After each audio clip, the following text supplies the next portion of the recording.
Ada orang zaman sekarang bilang maulid bid'ah, ya. Dia bilang maulid bid'ah. Andai kata maulid itu benar, pasti yang pertama melakukannya adalah sahabat Nabi. Benar gak ucapan mereka begitu? Tapi kenyataannya mereka sholat Jumat adzannya sekali. Padahal pertama yang mengadakan adzan 2 kali sahabat Nabi. Dia bilang itu adzan 2 kali bid'ah. Apa Sayyidina Utsman juga Anda tuduh ahli bid'ah? Jadi mereka dengan omongannya sendiri bulak-balik. Karena dasar hukum yang mereka ambil salah. Sehingga dia sulit, kayak orang pengen bangun tiang, pondasinya salah. Mau diakalin gimana, goyang tuh tiang. Kalau mau cabut dulu, bikin pondasi yang kuat. Beda dengan ajaran para leluhur kita, kaidahnya satu. Pondasinya kuat. Ya, maulid kita nggak bilang bid'ah. Azan 2 kali kita nggak bilang bid'ah. Karena sumber dalil, karena sumber akidah kita adalah Al-Quran dan As-Sunnah, bukan sejarah. Mereka teriak ikutin Al-Quran dan As-Sunnah, tapi mereka selalu berdalil dengan sejarah. Ya, selalu berdalil dengan sejarah. Maulid haram, apa dalilnya? Nabi nggak pernah melakukan, berarti sejarah bukan? Sejarah bukan? Mana dalil Al-Qurannya yang melarang? Mana dalil hadisnya yang melarang? Berarti mereka tidak mengikuti Al-Quran dan As-Sunnah, tapi mengikuti tarikh.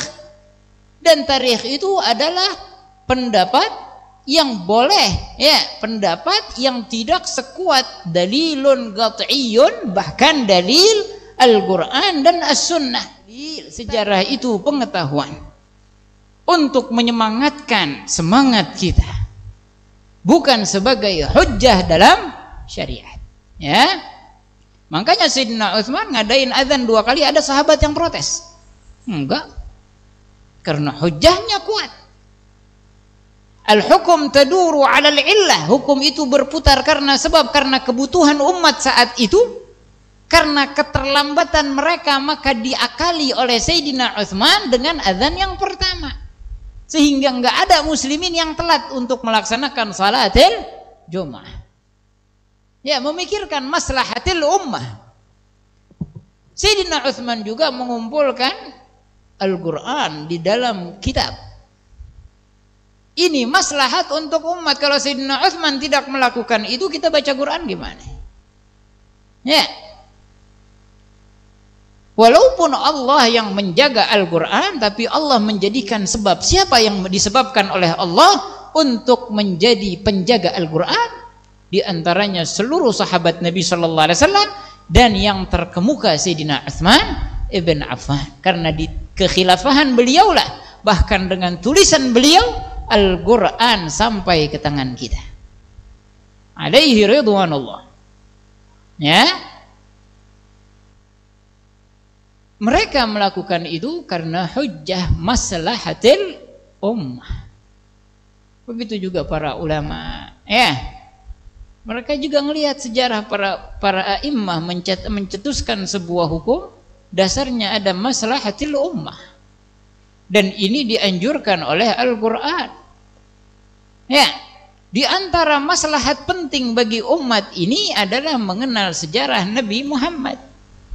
Saat itu ulama melihat masyarakat ini udah mulai nggak kenal dengan Nabi Muhammad, karena banyaknya umumnya orang itu menceritakan Nabi Muhammad dengan sejarah yang panjang, sehingga orang yang sudah tertipu dengan dunia, udah sibuk dengan kantornya, dengan dagangnya, nggak ada kesempatan lagi.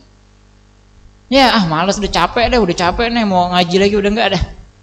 Ya, akhirnya ulama membuat maulid Nabi dengan kata-kata yang indah, seringkas mungkin. Keluar maulid Daibai, maulid Al-Azab, maulid Al-Habib Ali bin Muhammad Al-Habsyi, sampai kepada Al-Habib Umar bin Muhammad bin Salim, dan juga para habaib yang lainnya seperti Habib Abu Bakar Masyhur dan yang lain-lain.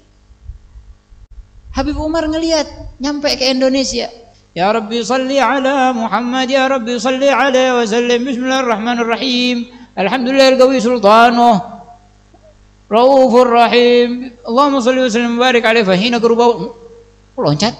Berarti orang di Indonesia ini sudah merasa panjang baca Maulid Habsyi. Ya kan? Kepanjangan. Dibuatlah oleh Al-Habib Umar Maulid Asy-Syarabut Tahur yang kita baca. 2 fasal langsung berdiri. Ya. Nah, kan Habib Umar membuat Maulid ini bukan ngarang kayak kita ya. Pengen ngarang lagu mikirin enggak. Dan waktu itu apa? Ba'dal maghrib. Habib Umar pada salatil maghrib, salat ba'diyah. Allahu akbar.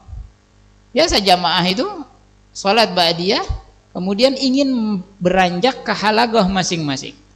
Dan saat itu Al-Faqir berada di halaqahnya Habib, nunggu Habib di situ. Kemudian Habib Umar setelah salam, setelah 6 rakaat mengerjakan salat awwabin, beliau menghadap kepada kita langsung, ya Rabbi sholli ala Muhammad. Nah, jadilah kitab Maulid Syarabut Tahur. Enggak pakai dikarang. Ya.